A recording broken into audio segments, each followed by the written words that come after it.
اللہ اللہ اللہ اللہ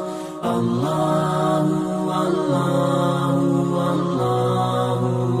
اب ہم اس درس کے دوسرے حصے کی طرف بڑھتے ہیں جو سورت کے نزول کے پس منظر کے حوالے سے ہے۔ چونکہ اس سورت کا اکثر و بیشتر حصہ ہجرت کے بعد مدینہ منورہ میں نازل ہوا ہے اور مدنی زندگی کے بھی ابتدائی دور میں نازل ہوا ہے، اس لیے اس سورت کے مضامین کو، اس کی تفسیر کو سمجھنے سے پہلے یہ ضروری ہے کہ اس ماحول کو بھی سمجھا جائے جس ماحول میں اس سورت کا نزول ہوا ہے۔ ہجرت کے بعد مسلمانوں کی جو مدینہ منورہ میں حیثیت تھی اور پھر مدینہ منورہ کی جو معاشرتی صورتحال تھی، مدینہ منورہ کے جو یہودی قبائل تھے اور منافقین کی جو جماعت تھی، ان ساری چیزوں سے واقفیت کے بغیر اس سورت کے مضامین کو، اس کے احکام کو پوری طرح سمجھنا ممکن نہیں ہے۔ اس لیے سورت کی تفسیر سے پہلے چند بعض پہلو ہیں جن کی طرف توجہ رکھنا بہت ضروری ہے۔ سب سے پہلی چیز تو یہ دیکھنا ہے کہ مدینہ کے جو حالات تھے وہ کیسے تھے۔ وہ ظاہر ہے کہ مکی حالات سے بالکل مختلف تھے۔ مکہ مکرمہ میں قرآن حکیم کی دعوت کے مخاطب اکثر و بیشتر مشرکین تھے۔ یہ مشرک تھے اور بت پرست تھے، توحید پر، رسالت پر، آخرت پر یقین نہیں رکھتے تھے۔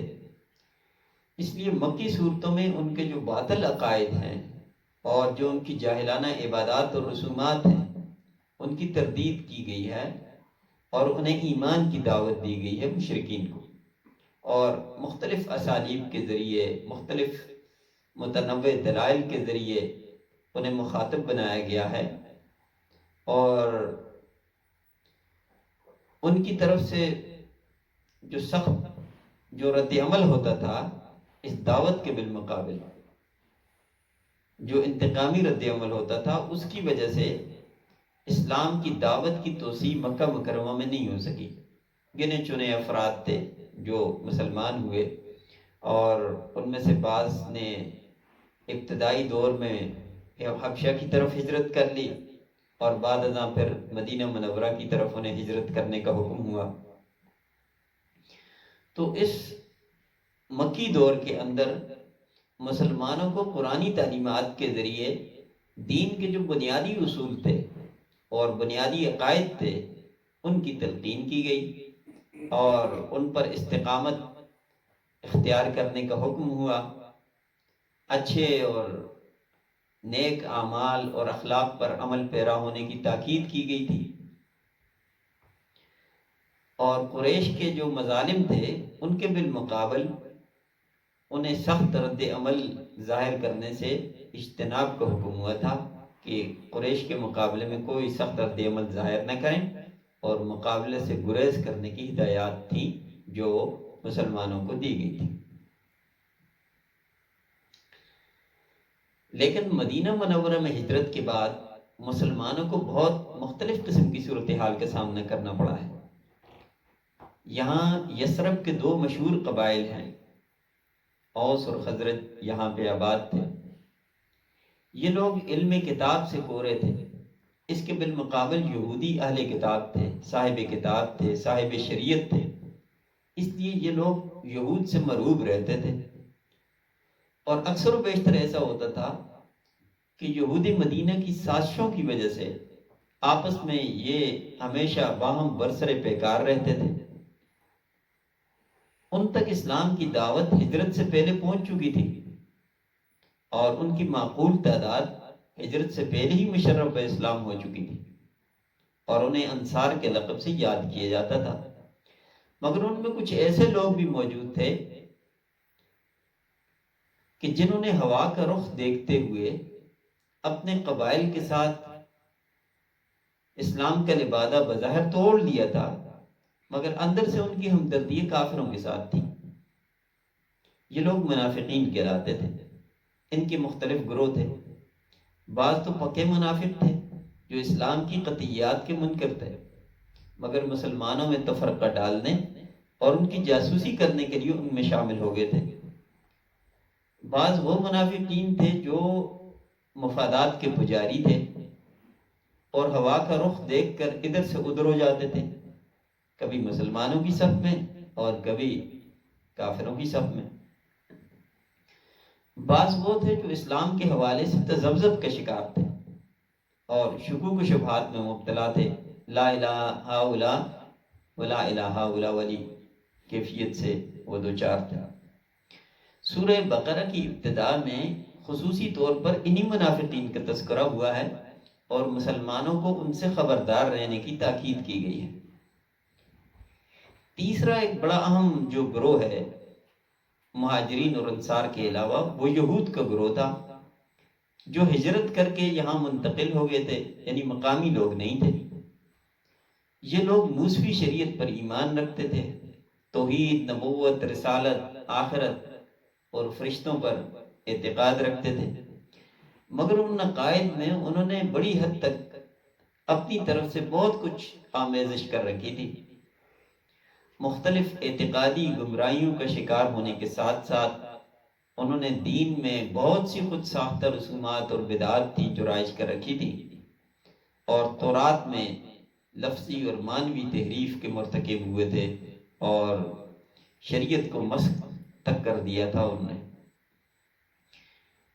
ایک بڑی برائی جو ان میں پائی جاتی تھی اور جس کی جگہ جگہ قرآن نے نشاندہی کی ہے، وہ یہ کہ یہ لوگ قومی اور نسلی تفاخر اور غرور کا بھی شکار تھے اور اس ظام میں مبتلا تھے کہ صرف وہی اللہ کی چہیتی قوم ہے، دوسری تمام اقوام کو وہ حقارت کی نظر سے دیکھتے تھے، اور اس کے ساتھ ساتھ ان لوگوں میں اخلاقی برائیاں بھی بہت کثرت کے ساتھ موجود تھیں۔ ان کے ہاں ہر طرح کا ظلم، ناانصافی، رشوت، دھوکہ دہی اور شریعت کی پامالی عام تھی۔ ان کا مذہبی طبقہ قوم کی اصلاح کے بجائے دین فروشی، تحریف، تلبیس اور کتمان علم جیسے جرائم میں ملوث تھا۔ اللہ کی آیات کو چھپا دیتے تھے، اللہ کے احکامات کو چھپا دیتے تھے، لوگوں کو دھوکہ دیتے تھے، حق اور باطل کو آپس میں ختم کر دیتے تھے۔ ان لوگوں نے مقامی قبائل کو باہمی لڑا کر مدینہ میں تجارتی اجارہ داری قائم کر رکھی تھی اور مقامی آبادی کو سود میں جکڑ کر وہاں کی زرخیز زمینوں اور باغات پر قابض ہو چکے تھے۔ اقلیت میں ہونے کے باوجود گویا عملاً اقتدار اور حکومت انہی کے ہاتھ میں تھا، اور مقامی قبائل ان کی قوت اور طاقت کی بنا پر یہود کے مختلف قبائل کے حلیف بن چکے تھے۔ اب جب مقامی قبائل مشرف بے اسلام ہوئے تو اس کے نتیجے میں ایک چھوٹی سی اسلامی ریاست وجود میں آئی۔ اب اس صورتحال کو یہود اپنے لیے بڑا خطرہ محسوس کرنے لگے۔ دوسری طرف ان کی بڑی متکبرانہ ذہنیت تھی، وہ کسی نئے نبی کو کسی صورت میں قبول کرنے کے لیے تیار نہیں تھے، بالخصوص ایسی صورتحال میں جبکہ وہ نبی ان کی قوم کا فرد بھی نہ ہو۔ ظاہر ہے کہ وہ قومی اور نسلی غرور کا شکار تھا۔ ان حالات میں وہ مسلسل درپردہ سازشوں میں مشغول رہتے تھے اور منافقین کی پشپنائی بھی کرتے رہتے تھے جو مدینہ میں موجود تھے، اور اس کے ساتھ ساتھ قریش مکہ کو بھی اکساتے رہتے تھے کہ وہ مسلمانوں کے خلاف کوئی بھرپور کارروائی کریں، اور ساتھ ساتھ اپنی حمایت کا بھی یقین دلاتے رہتے تھے۔ ان حالات میں یہ صورت اتری ہے۔ جب تک یہ پس منظر ہمارے سامنے موجود نہ ہو اس وقت تک صورت کے مضامین کو پوری طرح سمجھنا بڑا مشکل ہوگا۔ ان حالات میں یہ صورت اتری ہے جس کا تقریباً نصف حصہ انہی یہود سے متعلق ہے۔ ان کی اعتقادی گمراہیوں کا ذکر ہے، ان کی اخلاقی برائیوں کا جا بجا حوالہ ہے اس صورت کے اندر، جن پر ان کی سابقہ تاریخ بھی گواہ ہے کہ بحیثیت قوم وہ کن کن گمراہیوں میں اور کن کن اخلاقی برائیوں کا شکار رہے، اور اس وقت بھی ان کی وہی صورتحال تھی۔ تو سورہ بقرہ کے اس حصے میں جو تقریباً نصف حصہ ہے، اس میں یہود کو اصلاح حال کی طرف متوجہ کیا گیا ہے کہ وہ اپنے احوال کو درست کر لیں اور اسلام قبول کر کے امت مسلمہ کا حصہ بن جائے۔ اور انبیاء کرام جس اصل دین کی طرف دعوت دیتے چلے آئے ہیں اور ان کے آباء و اجداد کو بھی دعوت دیتے رہے تھے، اسی دعوت کی یاد دہانی انہیں اس صورت میں کرائی گئی ہے۔ ایک اور بڑی اہم چیز جس کی طرف توجہ کی ضرورت ہے وہ یہ ہے کہ صرف یہود ہی کو مخاطب نہیں کیا گیا اس صورت میں، بلکہ اس صورت کا ایک بڑا حصہ اور تقریباً نصف حصہ اسلام کی بڑی اہم تعلیمات پر مشتمل ہے جو اس صورت کے اندر موجود ہے، اور جس کے مخاطب اصل میں مسلمان ہیں۔ مسلمان چونکہ ہجرت کے بعد منظم ہو چکے تھے، ایک اسلامی معاشرہ اور ایک اسلامی ریاست وجود میں آ چکی تھی، اس لیے مسلمانوں کی تعلیم و تربیت کے لیے اور ان کی انفرادی اور اجتماعی زندگی میں رہنمائی کے لیے بہت سے ایسے احکامات ہیں اور قوانین ہیں جن کا نزول ہوا مدنی زندگی میں، اور خاص طور پر اس سورہ میں وہ بہت سے مضامین اور احکامات شامل ہو گئے۔ ان میں عبادات بھی ہیں، معاملات بھی سے متعلق بھی بہت سے احکامات ہیں، معاشرت سے متعلق، معیشت سے متعلق اور سیاست سے متعلق اصول، احکام، قواعد اور ضوابط اس صورت میں بتلائے گئے، اور صورت کا تقریباً نصف حصہ انہی موضوعات سے متعلق ہے۔ اس پس منظر کو جاننے کے بعد آگے ہم بڑھیں گے اس صورت کے جو مضامین ہیں اور ان کا جو خلاصہ ہے اور اہم جو مطالب ہیں جو اس صورت کے اندر آئے ہیں، اس کے حوالے سے انشاءاللہ اگلے درس میں بات ہوگی۔ اللہ تعالی ہمیں قرآن حکیم کا حقیقی فہم نصیب فرمائے اور اس کی برکات سے ہم سب کو نوازے۔ وآخر دعوانا ان الحمد للہ رب العالمین۔